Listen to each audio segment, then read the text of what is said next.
synonymous with our oceans. But how much do we actually know about them? New species are being discovered, and their unique features are inspiring scientific breakthroughs, but all while they become more endangered. Leading to one fact for certain: it's time we start paying more attention to seahorses. For me, the highlight of working on seahorses was the first time I actually experienced and saw them in the wild. Meet Dr. Heather Caldwell, National Geographic explorer and co-founder of Project Seahorse. You head out on a small canoe, you drop into the water, and quickly realize that it's almost impossible to find them. Eventually, you spot this animal perfectly camouflaged sitting in the ocean. And so the practicalities of studying seahorses in the wild is really quite challenging.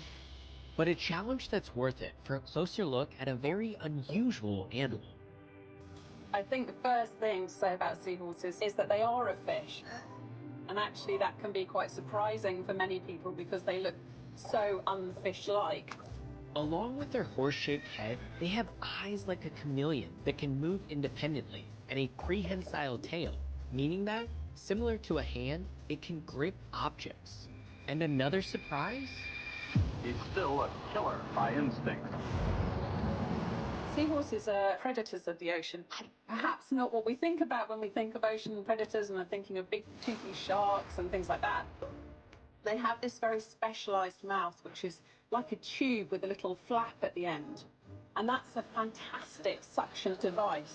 And that's pretty convenient for an animal that eats 30 to 50 times a day. So when a little fish larvae or a little shrimp swims past, they basically stretch out the mouth and suck up. And that's a way of catching their prey in that environment.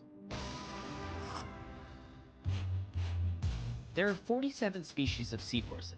Some the size of a thumbnail, others larger than your hand. They can camouflage themselves by changing color.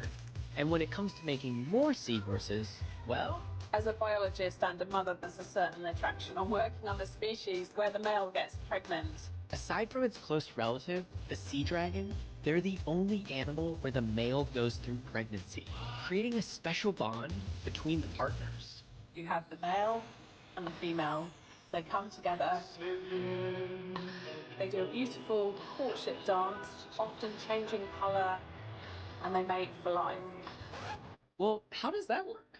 The male seahorse has this pouch, a bit like a kangaroo. The female will squirt eggs into that pouch. He then fertilizes them, and then the pouch seals up, and the young develop inside that pouch. Depending on the species, the pouch can hold up to 1,500 baby seahorses, also known as fry. And when fully gestated, the male goes into labor. And then he squirts out these baby seahorses that are perfect miniatures of the adult. What then happens as soon as he's given birth is the female's ready with another batch of eggs, and off they go again. The exciting thing about working on seahorses is there's still so much to be discovered. New discoveries continue to show the uniqueness of these fish, as well as how threatened they're becoming. Coastal habitats, including mangroves, estuaries, and coral reefs that seahorses call home, are highly susceptible to destruction from human development, pollution, and climate change. But the biggest challenge that they face overall is destructive fishing methods, and that's particularly trawling, dragging nets across the bottom of the ocean, basically gouging and plowing as they go. The seahorse has no chance at all to escape that trawl. What we found through our research is that that can account for up to 11 million seahorses every year. And while this number is shocking, it doesn't even include seahorses that are intentionally captured and then traded on the global market. When we think about wildlife trade and illegal wildlife trade, we think about rhinos and elephants, but less about fish. That was until data showed an estimated 15 to 20 million seahorses are traded annually. But not for the traditional sources of food fish. but actually being used for other purposes, particularly traditional medicines, also live for the aquarium trade, and then dried as curiosities. But what could be done? We were able to get seahorses listed under the International Trade Convention that manages wildlife trade.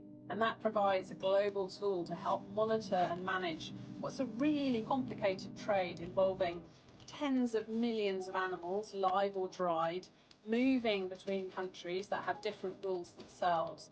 And so keeping track of all of that and that volume is really tricky, which is why we have to act at a global level and have real engagement from governments as well as working at the community level. And for one community project in the Philippines, focusing on seahorses led to a surprising partnership. If you'd asked me, could carpets ever be part of the solution to save seahorses, I would have looked at you slightly strangely. We would have too, because carpet? We were seeing fisheries increase outside protected areas. A byproduct of that is more and more discarded fishing nets in the ocean, which were polluting seahorse habitats and leading to accidental catches. and we ended up generating a means of removing nets from the ocean and beaches. So they were collected by community members. They received an amount for each kilo of net that they collected. And we set up this supply chain to get these nets cleaned, sorted, compressed and baled all the way to Europe, where they were made into carpets and clothing. By anchoring our work around how do we save seahorses, this has led us to win-wins for the communities that depend on the ocean and the coastal environments that are so important.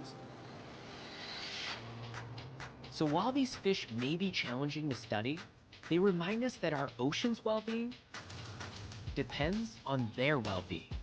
When I go back to that magical moment when I first saw my wild seahorse, I also realised what a journey it was going to be, and that's because really understanding what happens in the wild takes a huge amount of love and hard work, but that's also where you get the magic of those moments.